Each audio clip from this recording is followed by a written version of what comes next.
This is a SnapEd New York video presentation.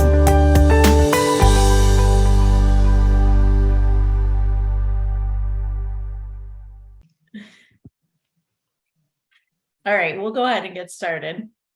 Okay. Okay, so my name is Kim. I work with Cornell Cooperative Extension, and I work with our SnapEd program. I'm a nutrition educator, so I get around town. You're going to see me in your classrooms and community centers and places like that. And I always like to cook when I do my workshops too. So tonight we're going to start out with a workshop on eating healthy on a budget, and then I'm going to cook a chicken stir fry with just the leftover random stuff I found in my refrigerator, because part of eating healthy on a budget and staying in budget is not letting anything go to waste. So like I said, this is the eating healthy on a budget, and this is going to be an interactive workshop, and it's also being recorded so other people will be able to get a look at it. By the end of the session, you'll be able to identify 3 steps for healthy eating on a budget. Plan, purchase, and prepare will help you make every bite count. So I want to start out, and you can answer in the chat box or you can feel free to unmute, but how do you decide what to buy at the grocery store? Is it something that you have planned out? Is it something like, oh no, what are we going to have for dinner tonight? What do you guys currently do right now when you're deciding what to do at the grocery store?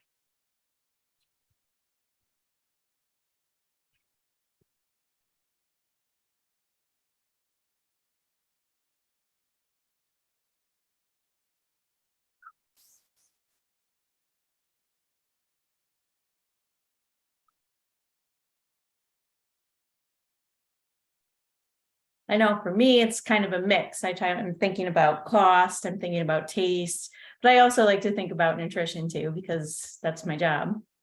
And hopefully all of us are thinking about the taste and the nutrition, but we also have to think about the cost too. So I'm going to start out with My Plate, because that's a good guide to help you make nutritious choices. And then we'll get into more detail on saving money. So as we focus on the 3 steps that you can use to eat healthy while sticking to your budget, you want to keep My Plate in mind. It's easy to build a healthy meal when we use simple, affordable foods from all the food groups. And many of you have probably seen this image before.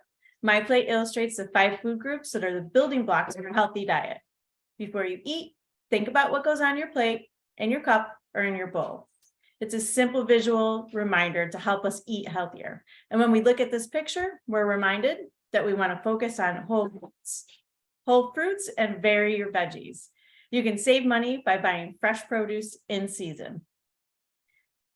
All right, give me just a second here.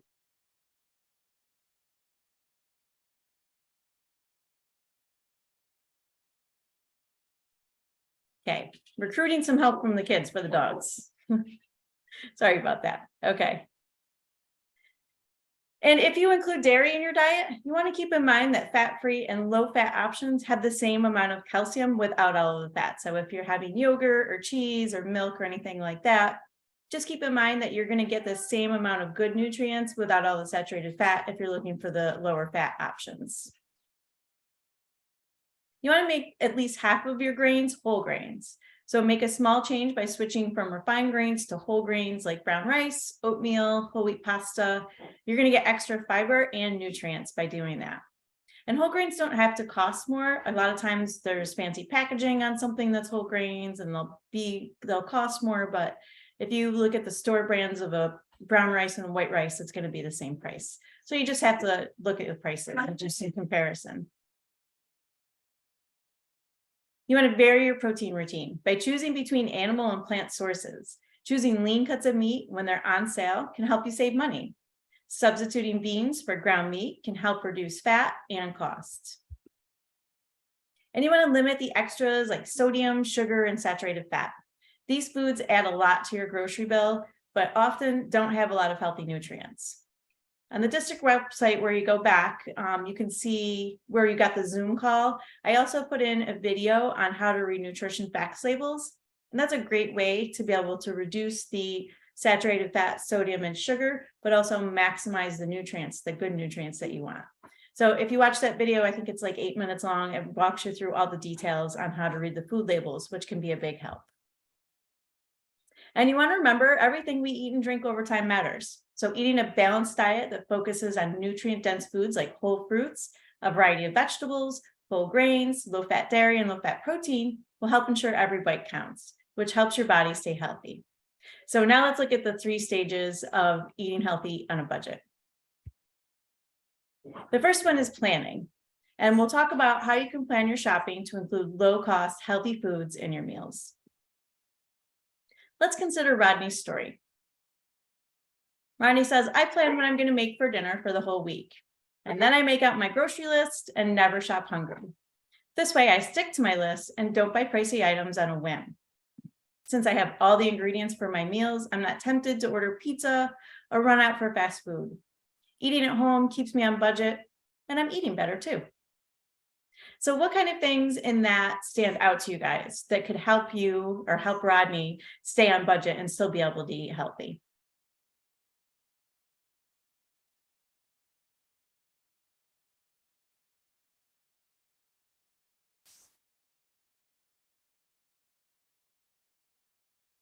We can take a closer look here.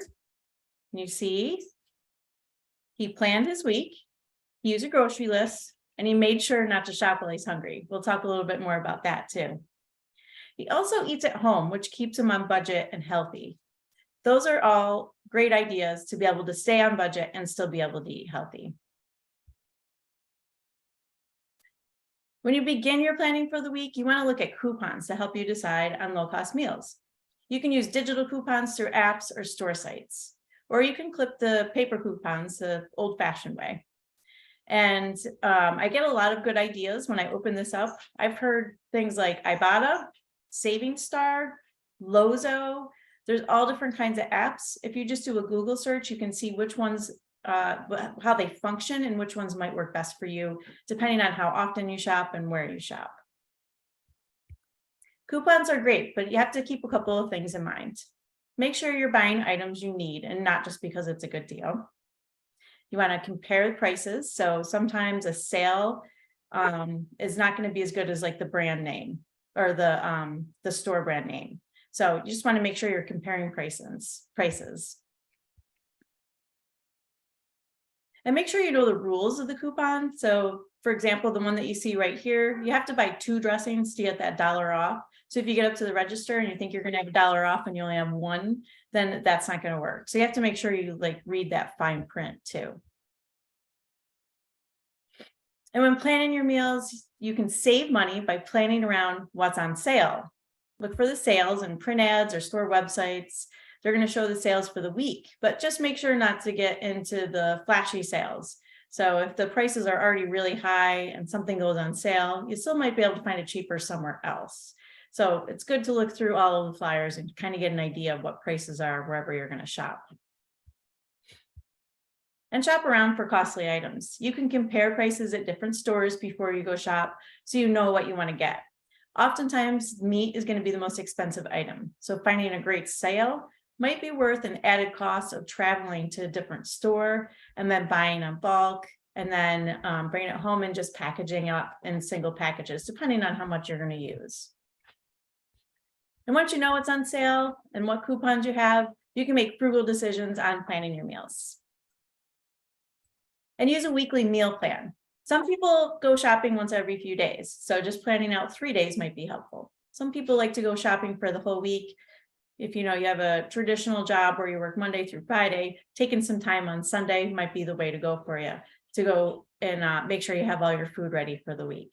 But writing it out for your breakfast, lunch, dinner, and snack, having an idea of what you're going to have each day, helps you to stay on track with eating healthy, but it also helps to keep you on budget. Because now you know all the inexpensive things from the sales and your coupons, and then you can plan around that. So let's review the steps we need to take for planning. You want to plan meals and snacks for the week. Look and see what you have on hand that you can use, and make sure you're not buying duplicate things. Find healthy and low-cost recipes online. I'll put in the chat box, our website it's snapedny.org. There's tons of low-cost, really easy to make recipes on there. And there's lots of food demos if you prefer to learn that way and watch the videos. And you can check for sales and coupons online, in store, or in the newspaper when you're deciding meals. You want to make sure you make your grocery list and make sure that you checked your pantry and freezer so you're not buying duplicates. And remember while you're planning out your meals to make every bite count. And MyPlate can help you do that if you just kind of keep that visual in mind. And here's some extra steps. You can include meals that will stretch expensive food items. For instance, meats are usually the most expensive, so making them in something like a stew or a casserole or a stir fry is an easy way to stretch out that expensive item by adding extra veggies and grains. And these meals freeze well too, so if you're making a big plate of it, you can always freeze some of it for another time, even if you're not going to eat it all that week. Check out the store rewards cards. You can usually order one online, or you can go by the customer service desk and get one. I have one for Price Chopper because I live right down the street from them. They're not always the cheapest, but because you run in and out of there during the week, by the end of the month, I usually have a little bit off on my groceries just by swiping that card every time I go through. So if there's a store that you go to a lot, it's definitely worth it to use your rewards card. And if you have time to check out some local ethnic stores, farmers markets, wholesale clubs like BJ's or anything like that, the dollar store, you may find better deals than what you would find at a traditional grocery store. So does anybody have any questions right now on the planning section before we move on? And you can put it in the chat box or feel free to unmute, whatever you're comfortable with.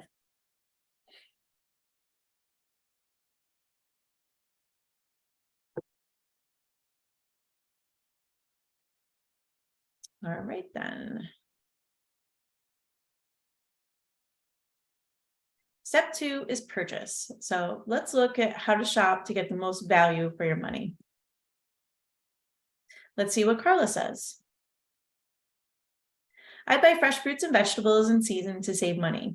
If I want berries in the winter, I buy the frozen kind. If I see a good price on chicken breasts, I buy several packs and on sale and then freeze them to use later. So we can see here, she bought the fruits and vegetables when they're in season to save money. And then when they're not in season, she's going for the frozen kind. And we'll talk a little bit more about that in a couple of slides. And she bought several packs on sale. That's kind of what I was just saying. If you see a sale, and if you have the money and you have the storage space, you might want to buy a few things of the, frozen chicken breasts or whatever it is for meat that you find on sale, and then individualize it in your freezer so it's ready to go. And think about common items you purchase every week. Are you tending to buy from store brands or national brands? National brands spend millions of dollars on advertising and packaging to influence us to choose their product. They pay celebrities to promote their product. They pay grocery stores for prominent shelf space, and they make us brand loyal at a young age. There's a lot of research that shows that we have brands in mind by the time we're children, and that carries on into adulthood.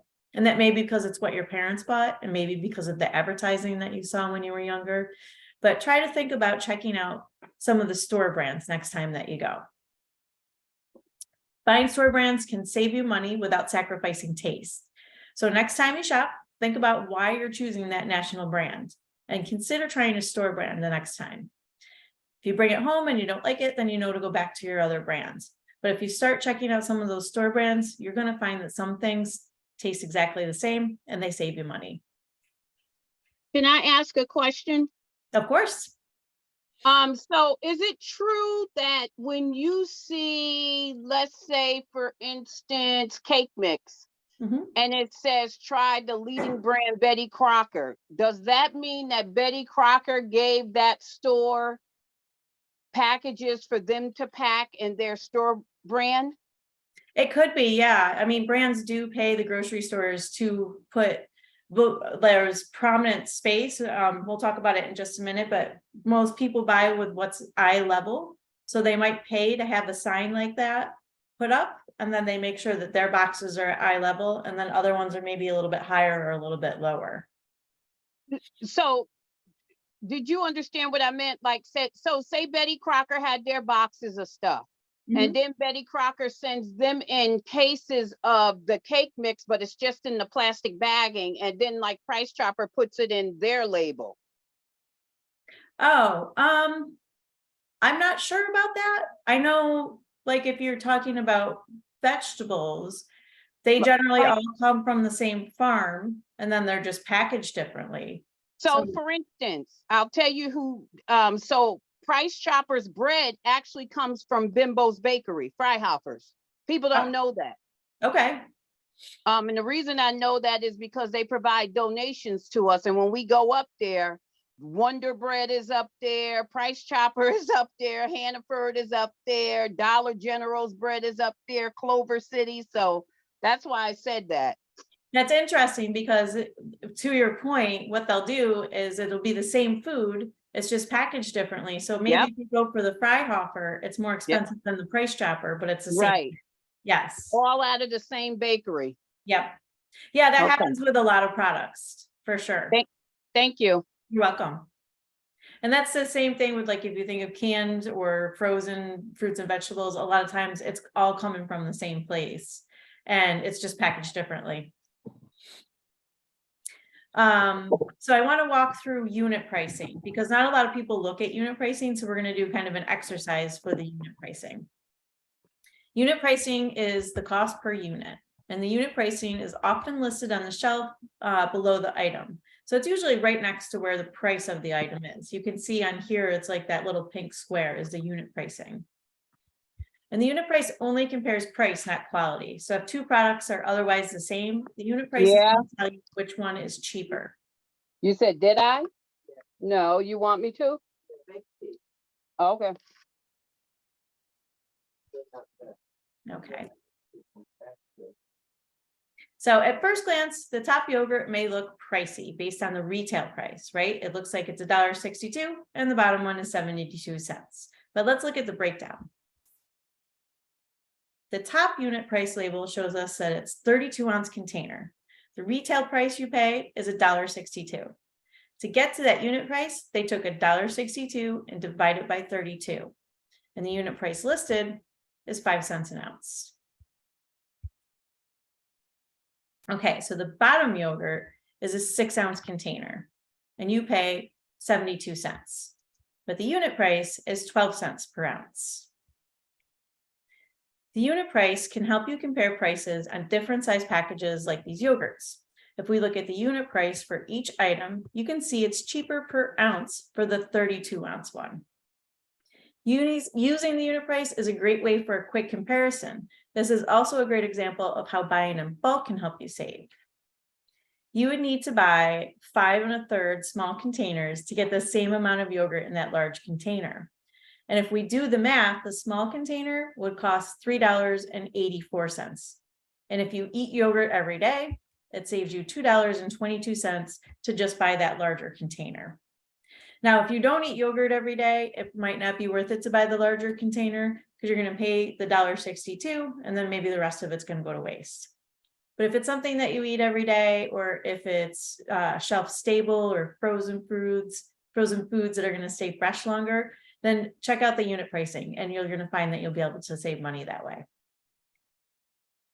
And let's consider produce. Like Carla said in her story, produce is less expensive when it's in season. So check out your local farmer's market for good deals. To save money, go to frozen produce when it's not in season. And just avoid getting the products that have pre-made sauces because they usually have more fat and sodium in them. I would even argue that during the winter time, some of the frozen is going to be more nutritious than the fresh. And that's because the fresh is getting shipped from very far away because it's not in season. So it's losing its nutrients balance the entire time that it's getting sent to us. So say like a thing of strawberries that comes from really far away, by the time it hits the shelf, we all know what they look like during the winter. They don't always look that great. They're not that fresh. But the frozen ones are frozen at peak freshness. So they are just as fresh as a fresh strawberry that's just picked. So a lot of times you're going to find those frozen foods are going to be just as nutritious and they're going to be less expensive, particularly during the winter time. You can also try canned options. Just look for low sodium vegetables and beans and make sure that you rinse them really well. If you can get canned fruit or fruit cups, make sure it's packed in 100% juice or water. Otherwise, it's going to be packed in syrup and it's going to have a lot of extra sugar. And both frozen and canned are packaged at peak freshness, so they're just as good for you as fresh. It's just a matter of texture and how you're going to use them. All right, so here's our review. You want to make sure you use store brands to save on money without sacrificing taste. And you do this by comparing the unit price. You should also compare the unit price for your sales and coupons so that you get the best deal. And if you have storage, buying in bulk can bring down the price per unit or load up when you find something on sale, especially the meat, because that is the most expensive part of your budget. If produce is not in season, buy frozen or canned to save money. And remember, the goal of the step is to shop to get the most value out of your budget. You want to make sure you stick to your list and remember to stay out of the aisles with items that are not on your list. There's no reason to go down those aisles that trap you into buying extras like chips, cookies, and sodas. Imagine those aisles are closed. Another thing to consider, which we were talking about, was that you may encounter product placement and marketing at grocery stores. Some studies show that consumer purchasing decisions show that people tend to buy things that are at eye level and that are easily accessible on the shelves. But in reality, these may not be necessarily the best, the most nutritious or the best price. You want to review the nutrition information products you select and compare the different brands to select the item that best meets your needs. Items are located on higher or lower shelves may end up being a better choice for you. And taking the time to review the nutrition facts label and the unit pricing will be key in making the healthy choice that's best for your budget. You also want to be sure that you bring your coupons with you or have them loaded on your phone. Same thing for your list. And beware convenience costs. This one we didn't talk about, but if you pick up a bag of salad that's all chopped up and ready to go, it may seem convenient, but you're going to save money by just buying a head of lettuce and chopping it up yourself. So trying to stay away from those convenience costs can really help out too.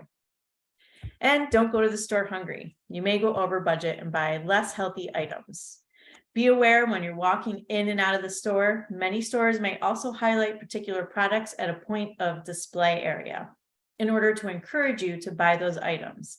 Often placing smaller snack foods such as candy, chocolate, and chips and things like that at the checkout. These marketing strategies draw attention to popular food items and are typically aimed at promoting product purchase. Being aware of such marketing strategies in advance can help you remain cognizant during a trip to the store, and not going when you're hungry can help you avoid being swayed when you see those chips or cookies at the grocery store checkout. All right, are there any questions on the purchasing part?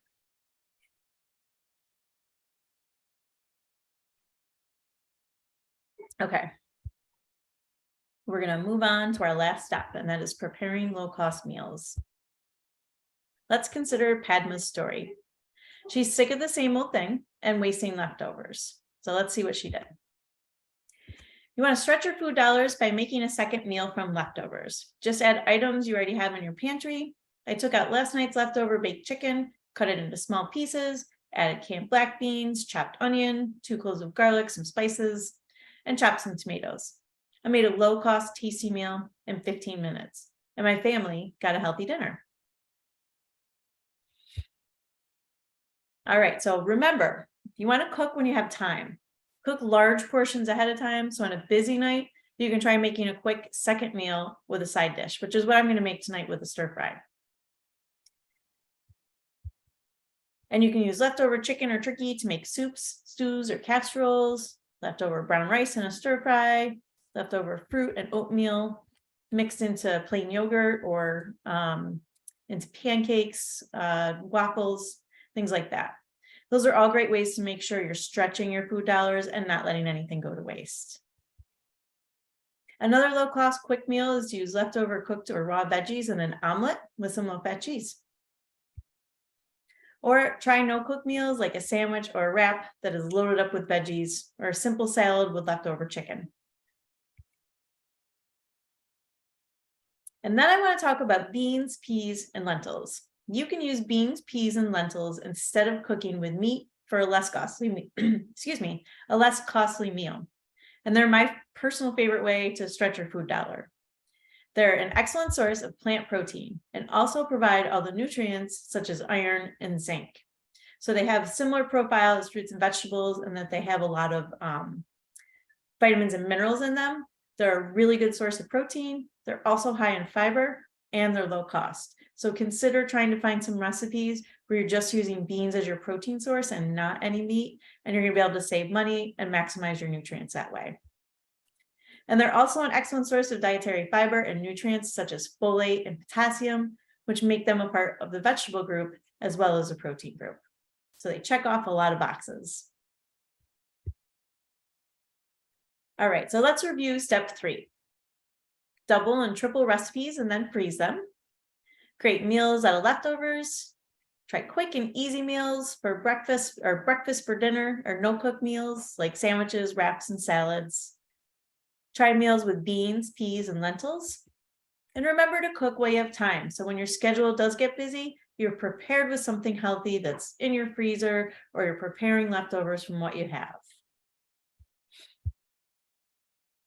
And remember, you need to stay hydrated. So to continue our discussion on ways to save money, choose water. It's free and it's the best beverage choice for your overall health. And that's it for the workshop part of this. Okay, we're on a new view now. So what I'm going to do, I have some leftover food here. I just grabbed some random things that are out of my refrigerator, and I'm going to chop them up, and we're going to make a really quick stir fry. Should only take about 10-15 minutes. So I'm going to turn this on.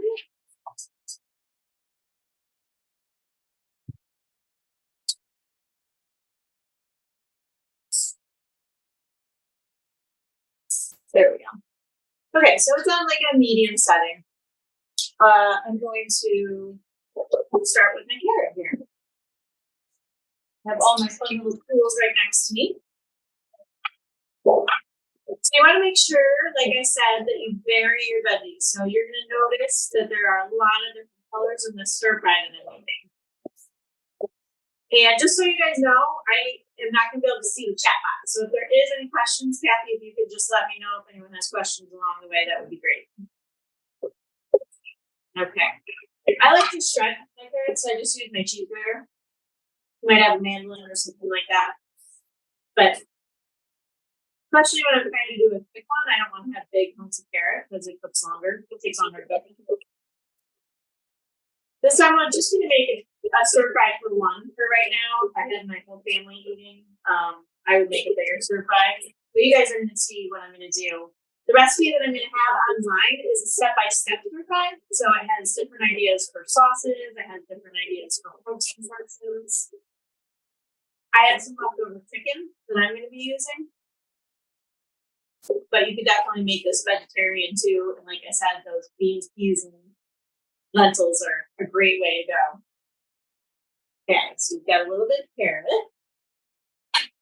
And then I don't know if you guys ever have these. By the end of the week, I always end up with these like half cut peppers in my refrigerator. So we're going to throw that in there. And red peppers, fun fact, actually have more vitamin C in them than an orange does. A lot of people don't realize that. Vitamin C is great for your immune system. Red vegetables are good for your skin and your hair. Carrots are good for your eyes. So trying to bury your veggies and getting all different nutrients is a great way to go. And stir fries are a good way to do that. You can put all kinds of stuff in the stir fry.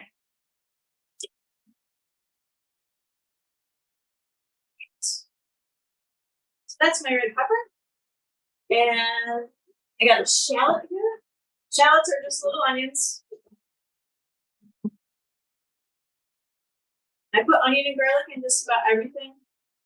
It's a great way to cut back on salt if you're flavoring your food with onions and garlic and different seasonings and things like that. All the seasonings, if you have herbs, they all have great antioxidants in them. Onions and garlic are great for your immune system. So trying to season your food with these types of foods is a great way to go. All right, put that in half. So whenever you have a round vegetable like that, like the onion, you always want to cut it in half. That way you have like a nice flat surface. So when you're cutting, it's not rolling around. I'm just going to put some slits in this. Cut it down. have an onion in there. My family all ate before I did tonight because I was doing this. So this is just a high dinner tonight. Great. And add some garlic going in.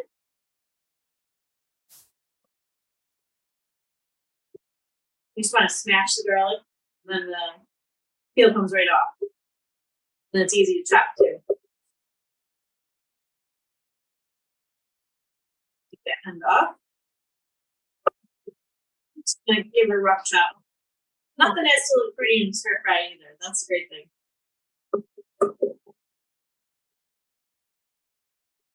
Okay. So now we've got red pepper, carrot, onion, and garlic. Then I had some red cabbage. I like to cut this up and put it in my salad. But the cabbage is always so big that I always have like these tons of it left over in my refrigerator. And it's really good in the stir fry. I love red cabbage with soy sauce. I also love broccoli with soy sauce. I didn't have any broccoli with soy sauce tonight. I'm just gonna cut that down. Some of it landed in my honey.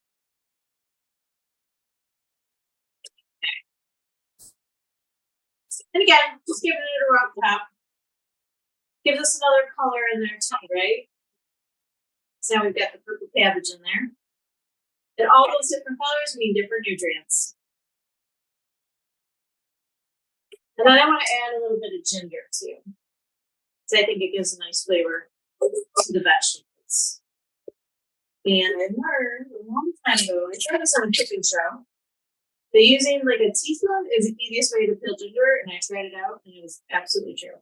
Comes right off. So I've just got about the size of your thumb, is the size of the ginger that I'm chopping up to put in here.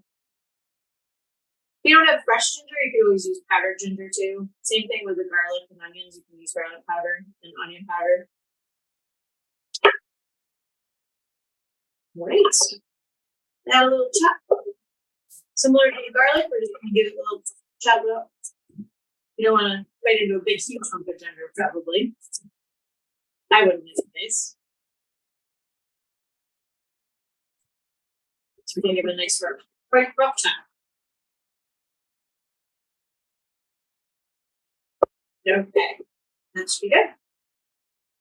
That is everything I'm going to put in right now. I'm also going to put some chicken in, but that's already cooked, so. Here we go. I just have a little bit of olive oil here.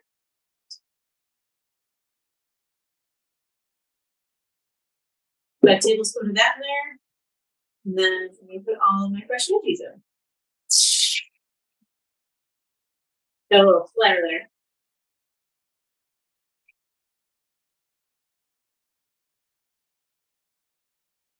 Those are going to cook up fast too.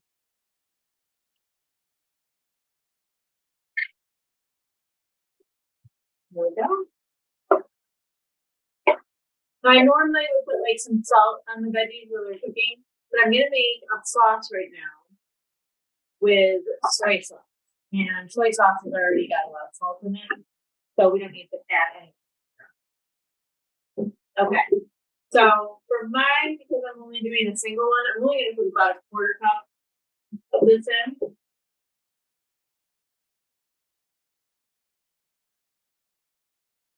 And then I got some rice vinegar here. So about half the amount of vinegar to the soy sauce. And then I have sesame oil. Sesame oil's got a nice flavor to it. It's toasted sesame oil. For this much, I'm going to do about a tablespoon. And then I have, do that teaspoon. There it is. You can borrow that. And then I have about a tablespoon of honey too. So that's going to go in there. For a little sweetness. Balance out the other flavors in there. And I have some toasted sesame seeds. You can get these toasted ahead of time, or you can toast them yourself. You just put them on a dry pan if you have the raw sesame seeds, and What about a dry pan that's on high heat and they toast up in within seconds? So I'm gonna put some of those in there too. I always have toasted sesame seeds around. All right, I have some frozen edamame that I just keep in my freezer. I figured that would be a good addition. Those vegetables are certain to cook. The edamame doesn't have to cook, but it's frozen, so I'm gonna put that in now. And got like a bag of spinach in there, so I'm gonna throw some spinach in too. Most people don't eat enough leafy greens, so I always try to add some leafy greens with everything I'm cooking. And really, with the edamame in there, I could not put any chicken in because edamame is a good source of protein as well.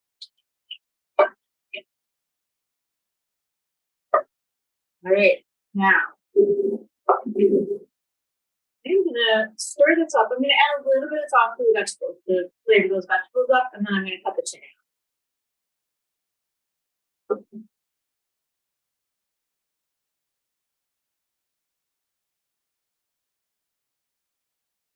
Right. You guys can hear that sizzling, I hope. I love the sizzle sound. So all those flavors will melt into the veggies right now while we cut some chicken up. Gets a little crowded in here. I need a bigger counter. Okay. There we go.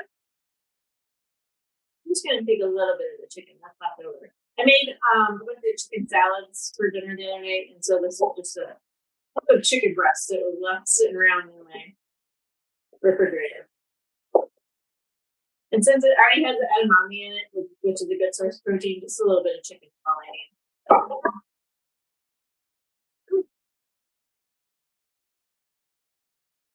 And add a little bit of sauce over the chicken. Stir that in. Now, if you were making rice right now, you would probably put your rice in your bowl and then top it with this. I had some leftover bulgur, which is a whole grain, and it was in the refrigerator and it's cold, so I'm just gonna throw it in the pan and just mix everything together. That's gonna be my grain. And I think I did a pretty good job of balancing out my food. You can see I've got plenty of veggies in there. We got my protein, and then I've got my grains. And with that bulgur was plain, so I'm gonna add a little bit more of that sauce in there. Make sure everything's seasoned right up. All those sesame seeds.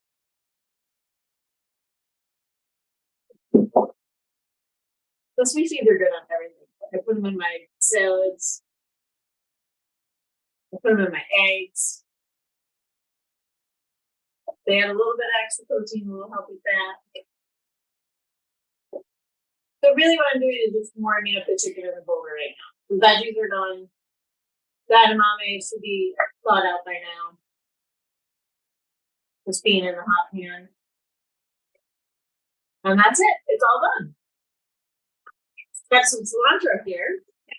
And I'm going to chop up.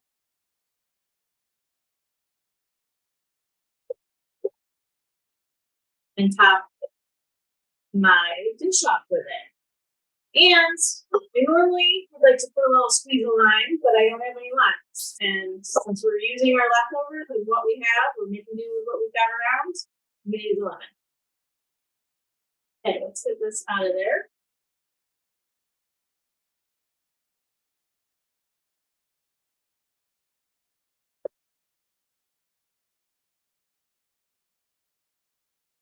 Right.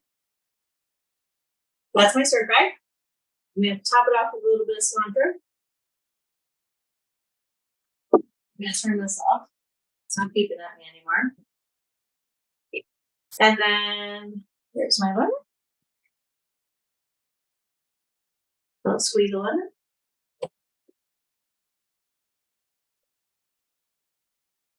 Over the top of it.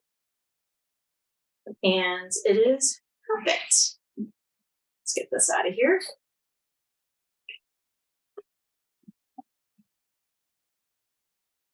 There we go. That is a leftover stir fry done pretty quickly. It's going to be delicious, and no doubt I'm going to eat it right now.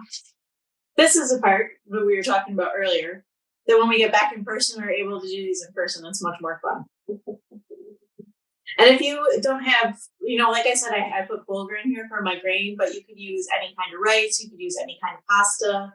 If you have stuff left over, that's great. If not, pasta and rice cook up pretty quick too.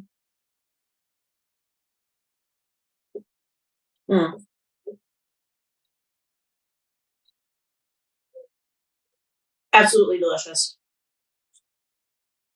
Delicious and filling and healthy too. It's loaded up with vegetables. It's got that whole grain in there. And chicken breast is a great source of protein that's low in fat too. So it's a great way to go. And like I said, if you wanted to do vegetarian, we could just have put the edamame in there too and still have a good source of protein. But that is it for everything for tonight. I'm going to switch back to my computer and just see if anybody has questions. So I will be right back with